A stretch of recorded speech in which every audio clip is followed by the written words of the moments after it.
اور خبردار ایک دوسرے کا مال ناجائز طریقے سے نہ کھانا اور نہ حکام کے حوالے کر دینا کہ رشوت دے کر حرام طریقے سے لوگوں کے اموال کو کھا جاؤ جبکہ تم جانتے ہو کہ یہ تمہارا مال نہیں ہے۔ اے پیغمبر، یہ لوگ آپ صلی اللہ علیہ وآلہ وسلم سے چاند کے بارے میں سوال کرتے ہیں تو فرما دیجئے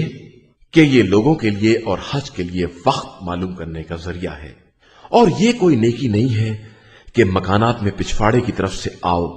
بلکہ نیکی ان کے لیے ہے جو پرہیزگار ہوں اور مکانات میں دروازوں کی طرف سے آئیں، اور اللہ سے ڈرو،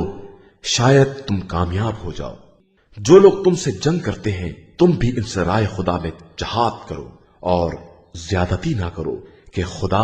زیادتی کرنے والوں کو دوست نہیں رکھتا۔